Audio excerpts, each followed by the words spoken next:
Хад төр чулуу ажилласаа хүн дэрэн амарцсан уу?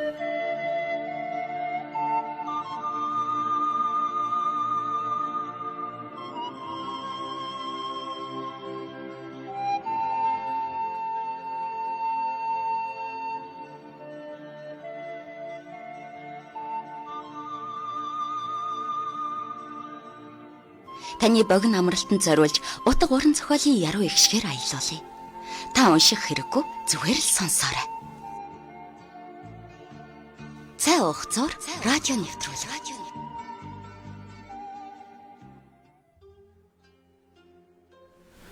Сайн мэцхан эрхэм хүндэт сонсогчдоо та бүхэндээ өдрийн мэнд хүргэе. Их Монгол радио цай уух зур утга уран зохиолын цаг нэвтрүүлгээ сонсогч та бүхэндээ хүргэж байна.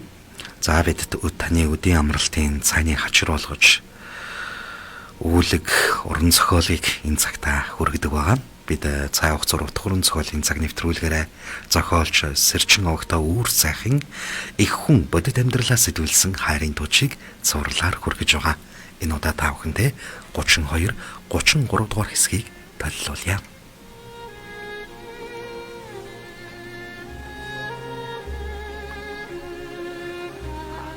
Их хүн бодит амьдралаас сэтгүүлсэн хайрын тууч 32 дугаар хэсэг. Баян хүзүүдээ салж гэр рүүгээ явахдаа бэр нэг их хайсанчгүй. Нэгэнд хүн тавьдаг газар тэртээ ард үлдсэн гэдгийг бадтай мэдсэн тул тэр өөр ямар нэгэн зүйлээс айж зэрвэд байдаг зүйл үгүй лээ. Хэдий шин оройтож ирсэн ч гэсэн нөхөртөө захиагаа явуулж амжсан нь бараг уулцсан мэт сайхан сэтгэл өөртөө үлдээж санаа нь ихэд амран өглөө босохдоо төрхөөс өмнө явж хүүгээ эргэж ирье. Миний мөн хүүчим сурна гэж юу байх вэ? Гэхдээ эрдэм номтой хүний хажууд байж ядаж цаас гэж юу байдаг? Бичиг гэж юу болохыг нүдэлж аваа байлгүй дээ. Эсвэл хүнээр ахуулаад ирсэн ч яах вэ? Өөрөө явхад хүндрэлтэй байна шүү дээ. Хойшид бараг хонж тагаж явхад хүндрэлтэй болж байна. Доржгайг торгон хэрийг авчирч өгөөгүй болоо. Би ер нь энэ их ажлын ард яаж гарах байсан бол тоо? Төрүүлж өсгсөн аавын минь буянч их юм да гэж бодлоо гшрэн хөвтөхэд бүдүнбор авгаа паацаг ном босож өрх татаад үнэгээ эртгэн сахаар гарч байгаа бололтоо сав хангэр жингэрхийн сонсогдож хаалга хаагдлаа. Гэрийн хан руу харж хэвтсэн бэр эргэж хөргөөн гэр дотор туссан гэрлийг тааламжтай яхах агшинд гадаа морийн хөлний чимээ сонсогдож хадам аав нь чөдөртөө морд дөхүүлж ирж байгаа бололтоо хоолоо засах сонсогдов. Удалгүй өөр нэгэн хүн ирж мэд мэдхийг сонсволаа хадам ах нь ирсэн олзоо олсон бололтоо их л баяртай ярьж сонсогдсон. Өд хивэж байхад ламаавынд нэгэн хүн дөхөж ирсэн нь бэрийн хадам ах охинд нь өгсөн хээр морийг унчсан ирээд гадаа буухад гэрийн хаяанд сууж дээс томж байсан ээж нь охинд минь өгсөн морийг унаад ирж байдаг. Эднийх чинь хідэн азар гадуутай биз дээ. Сан хүмүүс шүү гэж босож өгтвөл залуу ирж амар мэдэн за та бүгд амархан сайн сууцгааж байна уу? Бэр маань төрөх төхөөд наас цааш явхад хүнд болж байна. Намайг хүүгээ дөхүүлж ирээч гэхээр нь хүний хүүхэд авч яваад гимтээчихнэ гэж бодоод номхон хэрийг унаад ирлээ гэж гэвэл сая л учрыг ойлгосон самган сайн танаахан цөмөрөө сайн сууцгааж байна уу гэсэн мэндийн хариу өгөөд үгүй зогсоод явах хүү минь орж цай уу? 3 нас хүрч байгаа сэргэлэн борхоо өгөөгийнхэн өвөр дээрээ суун алагнуудаа эргэлдүүлэн цааш ширтэж байснаа хүн орж ирэхэд харайн босож сониучрахын зогслоо. Гадаа гарсан морины чимээнээр судраад алдхийн цагаан толгой ном гаргаж хүүд нүдлүүлэх санаатай зааж суусан өвгөн босож зүүн тийш хоймцлон суухта баруун талыг залууд тавьж өглөө. Тэд амар минд мэдлэлцэн цайцуу болж суутал өвөөгийнхэн хажууд зогсож байсан хүү. Өвөө? Та яагаад судраад алт хийж цагаан толгой ном гаргаад ирсэн юм бэ? Гэж гинэт асуувал цочсон өвөө нь дуу. Том хүний хажууд хүүхэд хамаагүй ярианд оролцдоггүй юм. Гэлээ. Угаасаа лам үгнийг мэдэх хадмах нь чимээгүй өргөж анзаараагүй дөр үзүүлэн цайгаа ууц сууснаа өөр юм ярьж эхэллээ.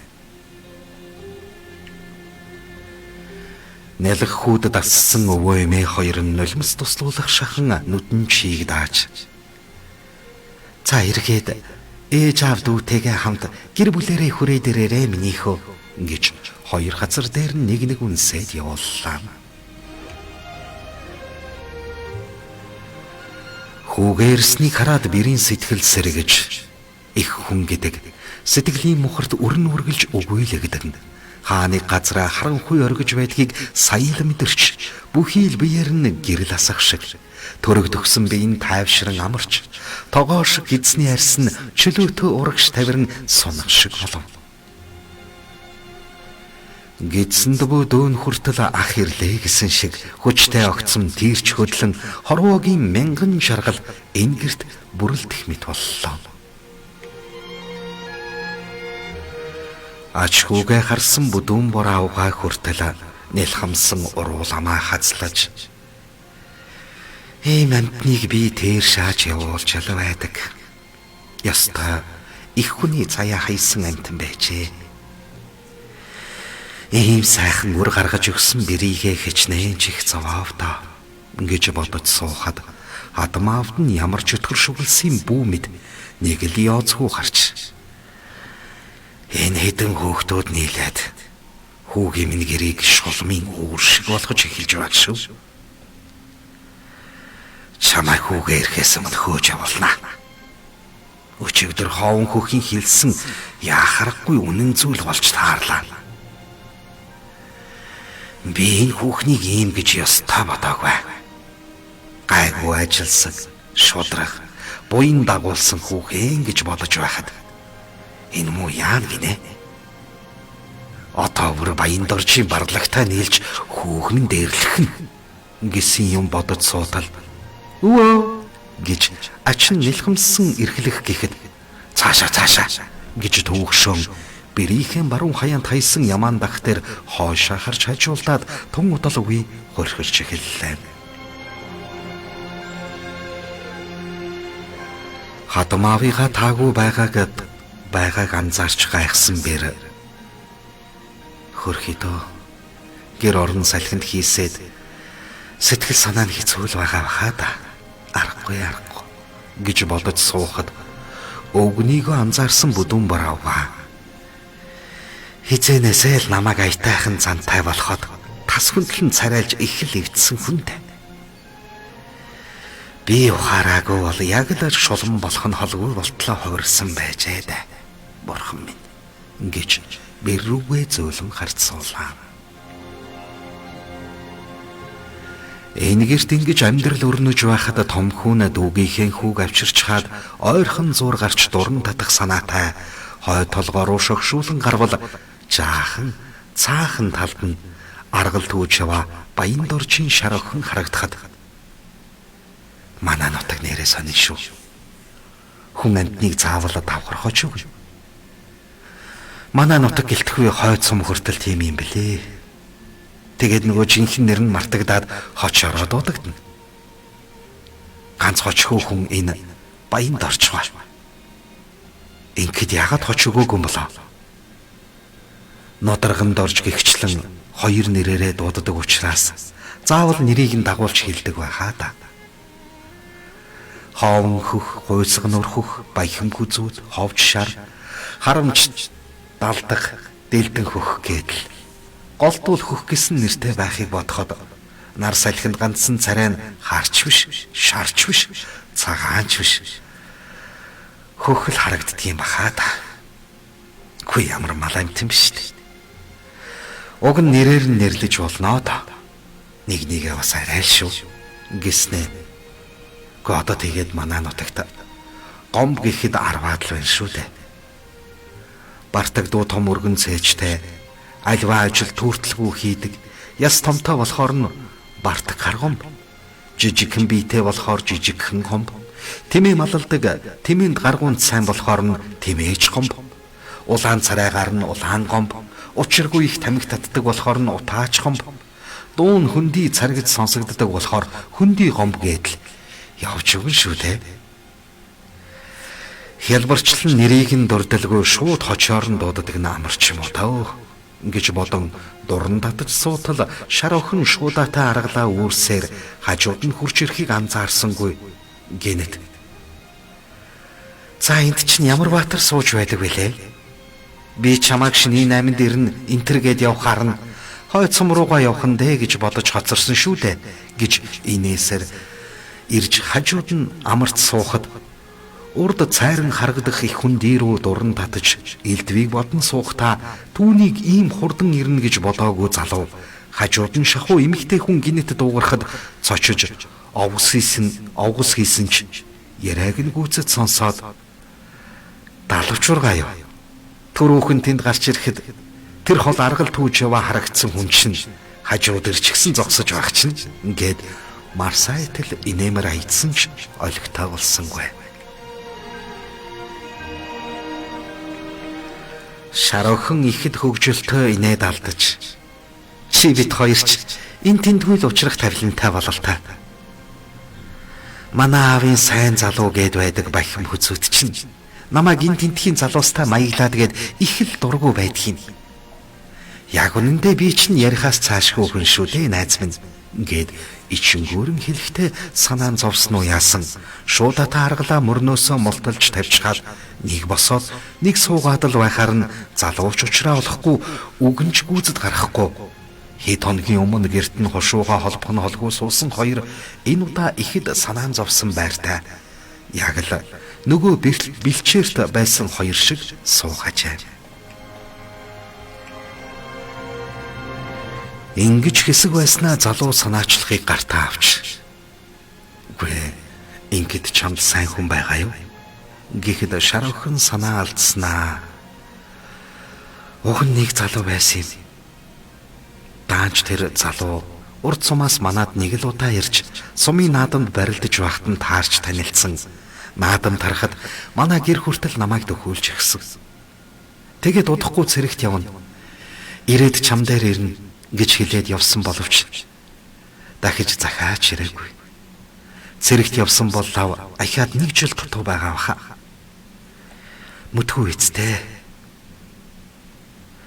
Ингэж л бодох юм да.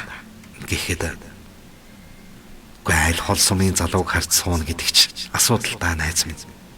Манай урд голоор дүүрэн сайхан залуучууд байхад заавал өөр сумынх байхтаа яах вэ?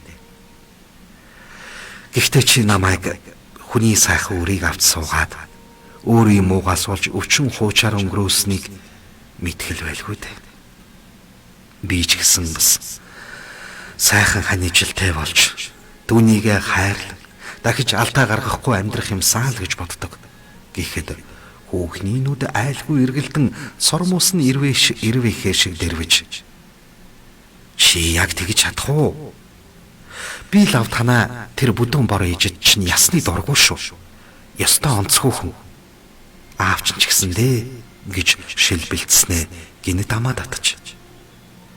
Ёрн чи өөрийнхөө гаргасан ээжийг л дуурайсан юм шүү.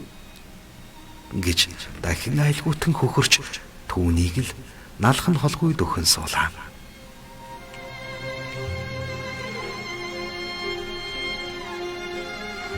33 дугаар хэсэг. Хойсгонор хөх өндөр бор хүүхнийг дагаж зугаалах нэрээр өдөржин яваад оройхон гэр рүүгээ буцхаалдаад их дэлгүүрээр ороод гарыг. Тэндээс нэг эмэг худалдаж аммаар байна гэж түүнийг дагуулan их л өндөр гоё барилга руу дагуулan орволоо. Дотор нь төмөн амтан бужигнаж найс цааш холхолдон нүдгэл бол хажээ. Хүүхэн түүнийг алдчихвээ гэсэн аятай сугадан хоёр давхарт юм үзэж явтал. Хүй. Хойсгонор хөхөө чи мөн үү Гэхэд гайхан харвал урд голын барван харын ихнэр болох ихнэрийнх нь үе зайгүй найз бор хүүхэн дөхөж хэрэн түүнийг ихэд жигссэн шинжтэй харж байснаа. Сая л нутгаас ирлээ. Чи тэнд ихнэр хүүхэдтэй байж цэрэгт явах нэрээр ингээд хотын ганган хүүхэн дагаад явж байдаг байх нэ. Шившигтэй юм аа. Тэнд миний найз хичнээн зовж чиний хүүхдийг тэгээд давхар биетэй явж байгааг чи мэдхүү гэж минь дусны зөрөөгүй шахам хилчихэд гэж ширв татан хажуугаар нь зөрөөд яваад өнгөлөө. Хоромхон зүр юу болсныг ойлгож амжаагүй нутгийн хүн хараад нулимсан урсган холгүй зогссон хуйсган өрхөх балмагдан юу ч хэлж чадахгүй ард нь хоцорлоо. Салааны захирагчийн ихнэр тас хөхөрч юу гэнэвэ эн чинь чамайг хуйсган өрхөх гэдэг байсан юм уу? Ёстой нэрэндээ таараагүй хоч байна. Ийм сайхан залууч нь хөх байхтай яахав те гэж нөгөө хүүхний араас харснаа. Энэ бас юу гэд хэлчихсэн бэ? Чи чинь бүр ихнэрээ давхар биетэй болгоод ирсэн юм уу? Аваа ир байхны хөөе. Тэгж байхад манай хар юм чинь зөндөө жил өнгөрчхөөд байхад ганц хүүхэд хийчихэж чадахгүй. Нэмэргүй юм чинь гэснэ. За эмэг авах ямар ч сонирхолгүй болчихлоо. Явъя. Гэртээ харж амръя. Маргааш бүтэн нэг өдөр яаж өнгөрүүлэхээ өөрөө мэд гээд түүнийг сугцсан чихтэй нөхрөө авч яваа эмэгтэй шиг ихэмсэг нарахгүй дагуулад гарч одлоо.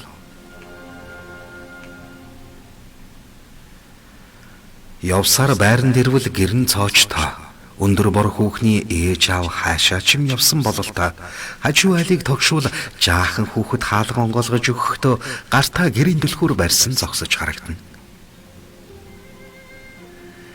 Тэр хоёр гэрт ормогц хүлээж би усанд ороодох гэж хүүхэн хэлээд вааны өрөөнд орчихлоо.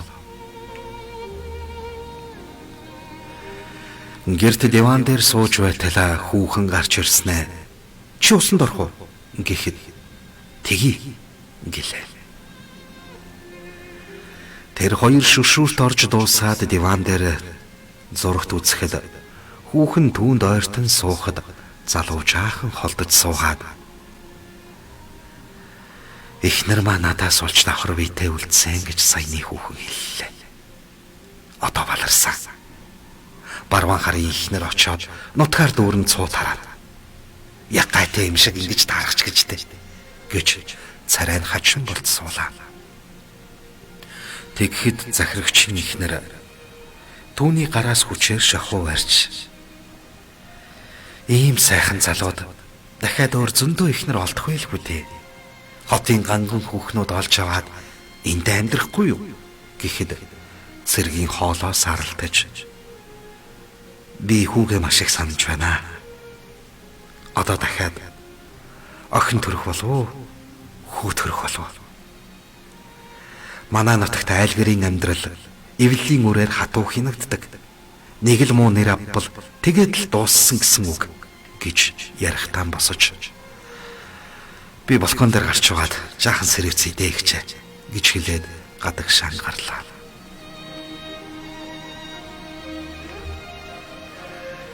Тэр гэргийдээ үнэхээр хайртай ажээ. Би өч болж байсан. Түүндээ л заавал очиж олон хүүхэдтэй өнөр өтгөн айл болно. Гэгчлэн төмөн зүйлийн зүйл бодож зогсохдоо бараг цаг орчин болсноо мэдсэнгүй.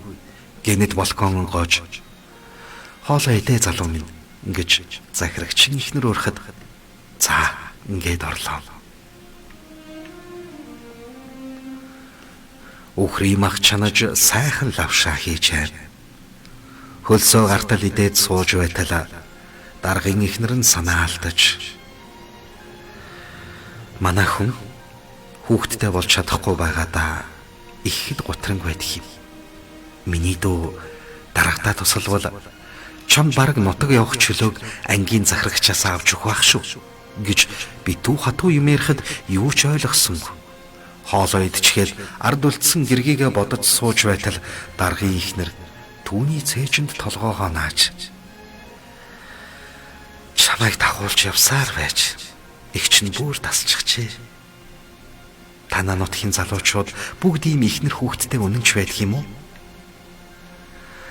Манай хүнч залуудаа хотын хэдэн хүүхэн бужигнуулж байгаад өвчин авч үр тогтоох чадвараа алдсан юм шиг байна лээ. Бид хоёр яаж ч хичээгээд хүүхэдтэй болохгүй болохоор нь эмчид үзүүлсэн чинь ямар ч боломжгүй гэсэн. Одоо нэг бол хүүхэд өргөж авах. Эсвэл бид хоёр салах. Ийм л хоёр арга үлдээд байна да гэж ярихад хүүхнийг өрөвдөж хөөрхий дөө их хүн болохыг ямар их хүсэж байгаа бол тоо.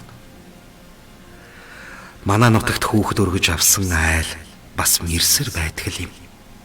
Их л хол явж өргөж авдаг юм шиг. Эсвэл хамаатнуудаасаа өргөж авдаг гэсэн гэж бодоод их л зөвлөдөг хүн болох гэж гүнгэд ихчээ. Та өөр хүнээс хүүхэдтэй болчихж болдоггүй мүү? Гэвэл хүүхэн ичингүүрч доош хараад өөр хэнийг л гэж хайж явах вэ гэж хэллээ. Өдөржин явсан тул ихэд нойрон хурч ноцоорон орон дээр хойш налж сууснаа унтаад өглөө. Өндөр бор хүүхэн түүний цээжийг налж сууснаа тэр чигтээ бас унтаад өгчээ. Гэнэт хаалга онгон хүмүүс инээлдэн орж ирэхэд тэр хоёр зочин сэрвэл аав ээж хоёрын найзын охин гих давхраагүй нүдтэй боловч цэвэрхэн шар царайтай хүүхэн халамтсан хоёр хөгшнийг оруулж ирлээ. Хойсог нурхүүх их л танил тотон царайг харчгаад ямар хөөрхөөхөн бэ? Харсан ч хүн шиг гэж зэрвэс бодсон залуу нойрноосоо сэрж ядаж байхад залууг түшин унтсан хүүхэн хаалгаан цоочлоогүй дэ гимшиж яана аав ээж хоёр намайг юу гэж утсан бол тоо гэсэн байртай нүүрэн часуулаан болчихсон цайцуу болон гүйж харагдлаа. Орж ирсэн хүүхэн элдвийг ярин нилээн удаан суух хоорондоо зэрэг залуутай хэд гурван үг сольж аль нутгаас ирж алба хааж байна гэхэд залуу нутгаа танилцуулахад манай аав ээж хоёр хоёулаа танаа нутгийнх юм байна. Манай нутгийнхан бүгд л ийм том алаг нүдтэй хүмүүс байхад би л гэж нэг ийм бүлцэн нүдтэй хүн гээд тас хөхөрхөн их л нүүрэмгий гэдгийг хэлтгэн. Манайх маргааш амарч байгаа. Ээлжийн ажилтай болохоор яадах юм бэлээ дээ гэж бодоод л гэхэд хүүхний ээж тэндээс ярианд оролцсон. Энэ цэрэг хүү маргааш амрах юм гэсэн.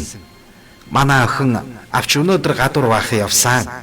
Гэхдээ маргааш чи ээлжгүй бол аваад жаахан газар үзүүлэнгээ туул ресторанд нэг оруулж үзүүлэхгүй юу? Хоолунданд оруулах мөнгө би үгүй. Миний охин гэхэд охины нүд сэргэж оо тийм үү? Ямар айтайхан ажил гараад ирвэ. Амарсан үедээ гэртээ ээж аав хоёртойгоо шаал дэмий өдөр өнгөрөөдөг болохоор уйдаад байдгийн. Сайхан ажилтай боллоо. Тгийгчээ. Хөдөөний цэргийн хөлсийг нь гартал дагуулад тэнэд өгье. Мөнгө төгрөг хэрэггүй. Надад зөндөө мөнгө байгаа. Ганц цэргийг зугаалуулчихад хангалттай хүрчихнэ. Гэхэд залууч дотроо баяртай суулаа. Энэ үед захирагчийн ихнэр их дуурн хурч. Гүй ээж яасан олуугт юм бэ? Үргэлжил илүү хошуулж байх юм. Ядаргаатай гэдэг нь. Аавтаа нийлээд ганц хоёр татчихараа бүр нэг дураараа ярина шүү. Энэ цэргийг чинь би дагуулж явах болохоос өөр хүн авчив гэж манай нөхөр хэлээгүй шүү дээ. Гэд нэг ам нэх гэснээ түрүүхэн дагуулад ирж явахдаа маргааш өдрийг яаж өнгөрөөхөө өөрөө мэд гिचгсэн тул хилэн хазаж тэр үгэндээ харамслаа.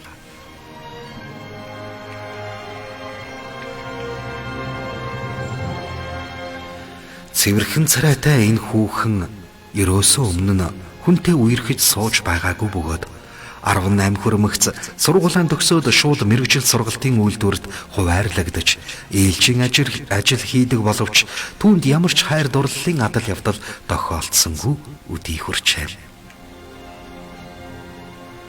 Өглөөгөр нөгөө хүүхэн ирж залууг аваад дээдсүүдийн ундаг аавынхаа лада машинд суулган дахин шинэ газраар нилээн яваад өдөр дундын үед туул ресторан гэх газар дагуулж орлоо. Хүмүүс ихээр хоолнд орж байгаа бололтоо хөдөлгөөнтэй харагдана.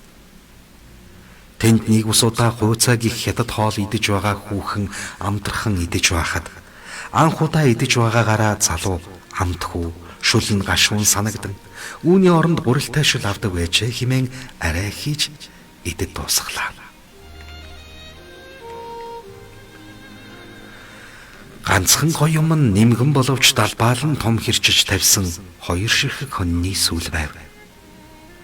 Гэтэл нэг хүн урдаас нь цоо ширтэд байх шиг санагдахад гайхан харвал өчигдрийн тааралддаг эхнэрийнх нь найз хүүхэн хоёр настай хүнтэй хоол идэж байснаа босож ирээд түүн рүү цоо ширтэж чи харимт халб хахаар биш. Хотын игч мэд хүүхнүүдийг ээлж дараалан дагуулад явж байдаг болсон уу? Чи ядаж нутаг усныхаа нэрийг бодооч чи. Чамайг нутаг очиход эвлэлийн үрийн хурлаар авч хилцүүлэх хатуу арга хэмжээ авахулна да. Яаж давхар битээ ихнэрээ ингэж хуурч чадаж байна чи? Яста муухай. Шалиг амтан байсан байж штт. Химэн хэлээд явах гэтэл хажуунаас нь нөгөө хүүхэн босож ирээд хөөе бүсгүй. Энэ цэрэг чин чөлөөгөөр шагнуулаад явж байна. Чамд юур бадгүй шүү. Тайван байна. Та нар урдын танил байж болно. Гэхдээ энэ удаа миний зочин. Түүнд битгий ингэж хандаач. Гуйж байна. Гэхэд ингэж ширээ татан өөрийнхөө ширээ рүүгээ яваад өглөө.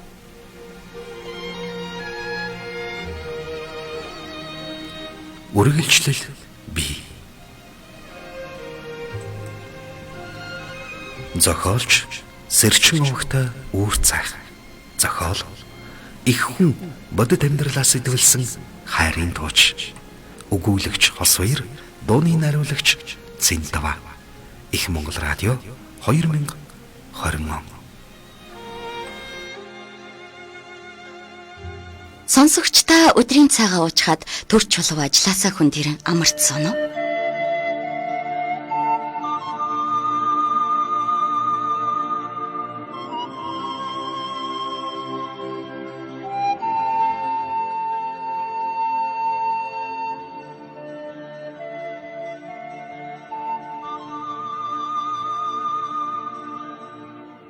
Таны богино амралтанд зориулж утга уран зохиолын яруу ихшгээр аялуулъя. Та унших хэрэггүй зүгээр л сонсоорой. Цай уух зур радио нэвтрүүлэг.